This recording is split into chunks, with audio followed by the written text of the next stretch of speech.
Che, a ver, ¿se imaginan un mundo sin dolor, sin conflictos, sin tener que tomar decisiones difíciles? ¿Un lugar que sea perfectamente ordenado, súper seguro? A primera vista, la verdad, suena increíble, ¿no? Bueno, hoy vamos a meternos de lleno a desarmar ese mundo a través de la historia de Jonás en el Dador, una comunidad donde esa perfección tiene un precio altísimo que ni se imaginan, la memoria. Y la historia arranca así, con esta frase que ya te genera algo. De entrada lo conocemos a Jonás, un chico de 11 años que vive en esta supuesta utopía. Pero algo lo tienen tranquilos, ¿viste? Y él mismo se corrige. No es miedo, es otra cosa. Una especie de ansiedad por una ceremonia que está por llegar y que va a definir todo su futuro. Esa pequeña duda, esa sensación de que algo no cierra del todo, es la primera fisura en un muro que parecía perfecto. Bien, adentrémonos en este mundo. La comunidad donde vive Jonás no es una ciudad cualquiera. Todo, pero absolutamente todo, está diseñado para eliminar el sufrimiento y, sobre todo, lo impredecible. ¿Y cómo lo logran? Con un principio fundamental que lo rige absolutamente todo. Y acá está la clave de todo, la igualdad, o sameness, como le dicen. Para evitar la envidia, los conflictos, las pasiones, directamente aniquilaron las diferencias. O sea, el clima es siempre estable, el terreno es plano y la gente ni siquiera puede ver los colores. Imagínense, una existencia en escala de grises, monótona y por encima de todo, segura. Nunca tenés que elegir nada porque simplemente no hay opciones. Es el control llevado al extremo para conseguir la paz. Entonces, a ver, ¿qué pasa con las emociones? ¿No sienten nada? Sí, pero de una forma totalmente controlada, casi como una terapia. Todas las noches, la familia hace este ritual. Si alguien sintió rabia o preocupación, se habla del tema, se analiza, se racionaliza, hasta que la emoción, se disuelve. Es un mecanismo de defensa social increíblemente efectivo para apagar cualquier chispita antes de que se convierta en un incendio. Básicamente te enseñan a desconfiar de tus propios sentimientos. Y claro, en un sistema tan prolijo hay una palabra que genera un terror silencioso: liberación. Se usa con una seriedad tremenda. Si un piloto comete un error, es liberado. Si alguien rompe las reglas 3 veces, es liberado. Para Jonás y para todos, es el fracaso absoluto, una especie de exilio del que nadie, pero nadie, vuelve jamás. Es la mancha que el sistema no puede limpiar.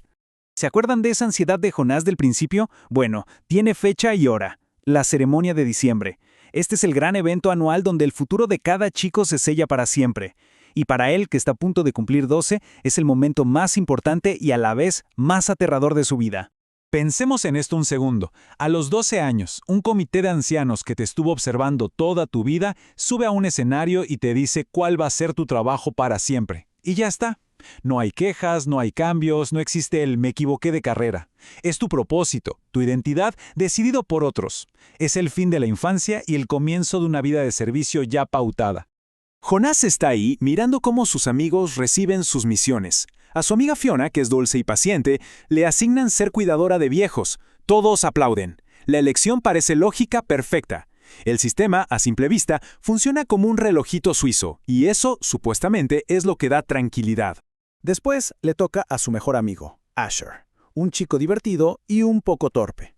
Le asignan director de recreación, de nuevo, una elección impecable que encaja justo con su personalidad. La ceremonia avanza sin ninguna sorpresa, reforzando esa idea de que los ancianos todo lo saben, todo lo ven. Y entonces de repente pasa lo impensable.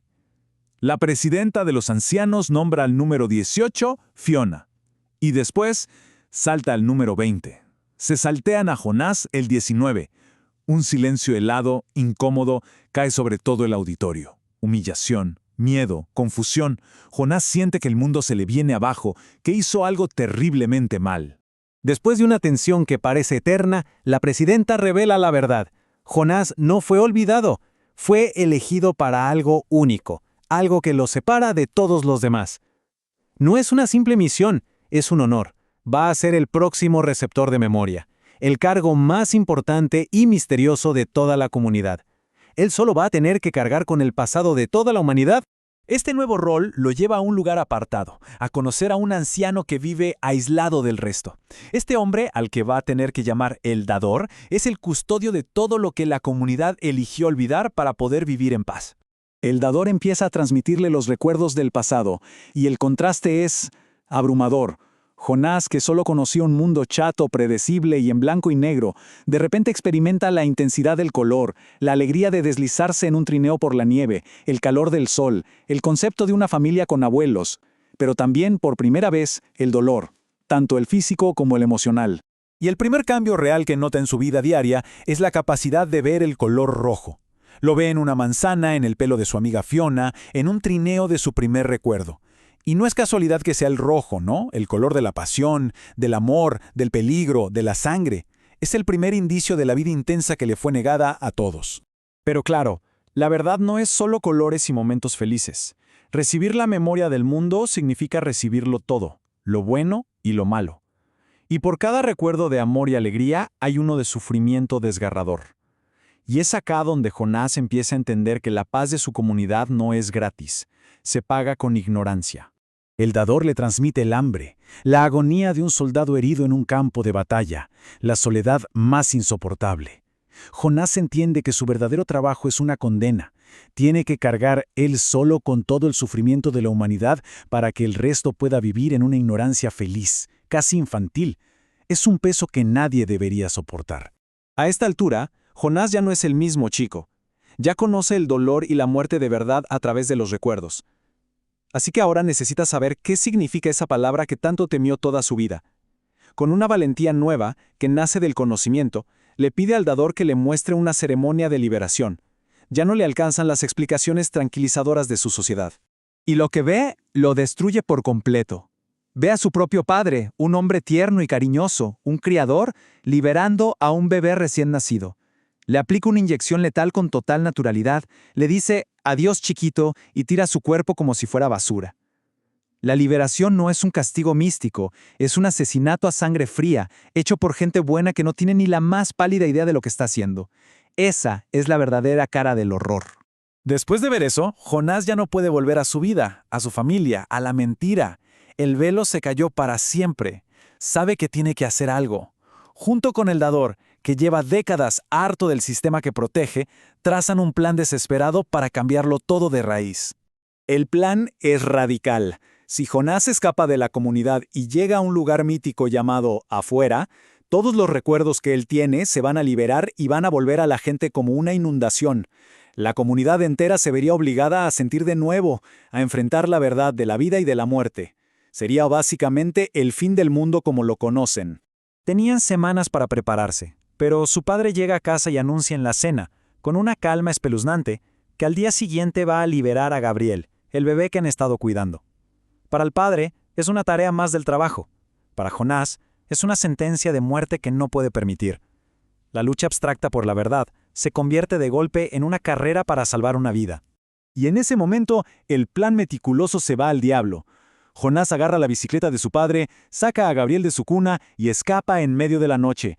Ya no va solo por cambiar el mundo, ahora va para salvar una vida inocente. Se lanza a lo desconocido, armado únicamente con recuerdos de un mundo que nunca vio con sus propios ojos. Y la huida de Jonás nos deja con esta pregunta, ¿no? Una pregunta fundamental. La comunidad eligió la seguridad por sobre todas las cosas. Eliminó el dolor, pero a cambio sacrificó la alegría, el color y, lo más importante, el amor. La historia nos obliga a preguntarnos qué es lo que realmente nos hace humanos. ¿Vale la pena el sufrimiento si a cambio obtenemos la capacidad de amar de verdad? Y quizás más importante, ¿cuántas pequeñas liberaciones hacemos en nuestra propia vida para evitar el dolor, para no complicarnos? Es una pregunta que me parece no tiene una respuesta para nada fácil.